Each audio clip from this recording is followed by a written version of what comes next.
किन्नर चुड़ैल। गोरखपुर नाम का एक गांव हुआ करता था। उस गांव में ज्यादा लोग नहीं रहते थे। उस गांव में एक गर्भवती विधवा औरत रहती थी। उस औरत का नाम कमला था। कमला अपने घर में अकेली रहती थी। उसके पति की सारी जायदाद उसके नाम हो गई थी, पर सभी गांव वाले उस औरत को मनहूस औरत समझा करते थे और सभी उससे नफरत किया करते थे। एक बार कमला राशन की दुकान पर खाने का सामान खरीदने जाती है। भैया जी, जरा 1 किलो दाल चावल देना। अरे हाय हाय हाय हाय हाय! अरे मनहूस औरत, मेरी दुकान में अपशुगन करवाने आ गई क्या? हैं? चल जा यहाँ से, मैं कुछ नहीं देने वाला हूँ तुझे। भाग भाग यहाँ से, चल जा, निकल। भैया जी, ऐसा मत कहिए, मैं गर्भवती हूँ, मुझे खाने की बहुत जरूरत है, मुझे खाना दे दीजिए। दुकानदार कमला को वहां से धक्के मारकर भगा देता है। तभी कमला रोते रोते उस गांव के किन्नरों के इलाके में आ जाती है। गांव वाले किन्नरों को उसी इलाके में रखा करते थे, क्योंकि वो लोग किन्नरों को पसंद नहीं करते थे और उनके इलाके में रहने से मना करते थे। तो किन्नरों ने उसी गांव में अपना एक इलाका बना लिया था। जब किन्नर लोग देखते हैं कि एक गर्भवती महिला रोते रोते उनके इलाके में आ गई है, तो सारे किन्नर कमला के पास जाकर उसका हाल पूछने लगते हैं। क्या हुआ बहन, तुम्हारी गर्भवती अवस्था में इतनी बुरी हालत कैसे? तुम रो क्यों रही हो? तुम डरो मत, हम तुम्हें कोई नुकसान नहीं पहुंचाएंगे। तुम शांत होकर सब बताओ कि हुआ क्या है। मैं कमला हूँ, मैं गांव के दूसरे इलाके से आई हूँ। 2 महीने पहले ही मेरे पति की मौत हुई है। मुझे गांव के लोग मनहूस मानते हैं, क्योंकि मैं विधवा हूँ और गर्भवती भी। वहाँ के लोग मुझे खाने के लिए कुछ बेचने के लिए भी तैयार नहीं, जिससे मेरा गुजारा नहीं हो रहा था। कोई बात नहीं कमला, हम तुम्हारा ख्याल रखेंगे। किन्नर लोग कमला को एक खाली घर में रहने के लिए जगह दे देते हैं और उसकी देखभाल भी करते हैं।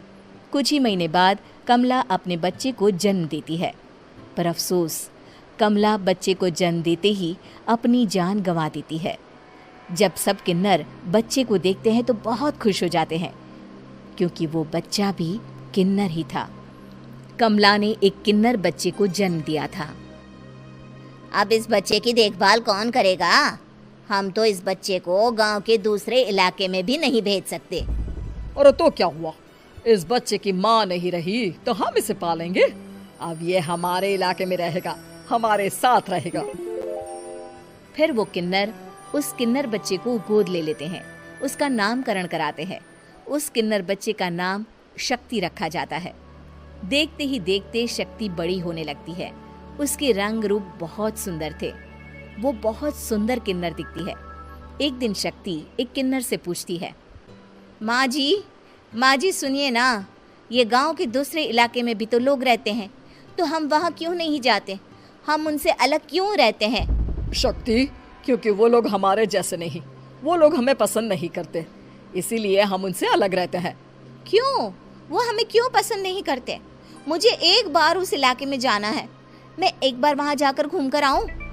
शक्ति, खबरदार, जो तू उस इलाके में कभी भी गई तो अपनी जान नहीं गंवाना चाहती तो उस इलाके में कभी कदम भी नहीं रखेगी, समझी? इतना कहकर वो किन्नर वहाँ से चली जाती है। शक्ति उस किन्नर की बात सुनकर बहुत रोती है। माँ जी, ऐसा कैसे कह सकती हैं? उन्होंने इतनी सी बात के लिए मुझे इतना डांटा। अब तो मैं उस इलाके में ज़रूर जाऊंगी। फिर एक दिन शक्ति गांव के दूसरे इलाके में चुपके से जाती है। ये लोग तो हमारे जैसे ही इंसान हैं, तो ये हमसे नफरत क्यों करते हैं? जब शक्ति उस इलाके में पहुंचती है तो गांव के सारे आदमी उसके रूप से मोहित हो जाते हैं। वो लोग ये अंदाज़ा नहीं लगा पाते कि वो किन्नर है।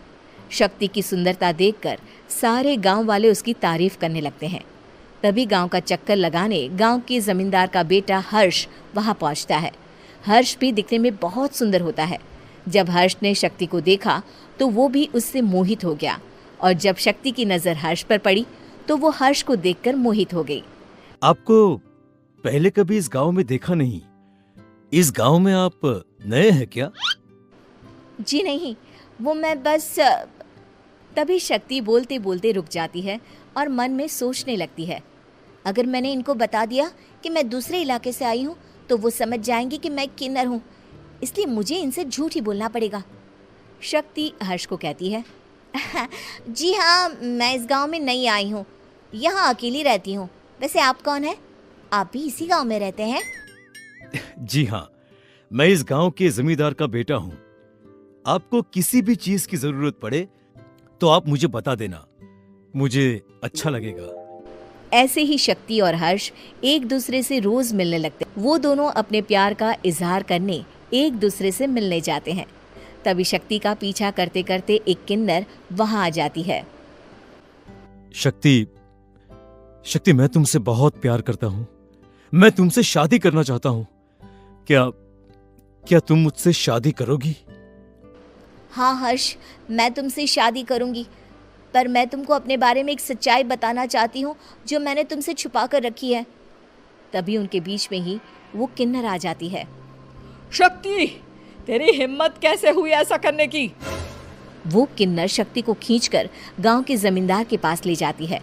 हर्ष भी वहां शक्ति को बचाने के लिए पहुंच जाता है। जमींदार शक्ति और हर्ष के प्यार के बारे में सुनकर गुस्से में आ जाता है और शक्ति को गांव के बाहर निकालने की सजा देता है। शक्ति ये बात सहन नहीं कर पाती और कुएं में कूदकर अपनी जान दे देती है। जमींदार हर्ष की शादी गांव की एक लड़की से करवा देता है, पर हर्ष इस शादी से खुश नहीं होता। शक्ति अपना बदला लेने के लिए मरने के बाद किन्नर चुड़ैल बन जाती है।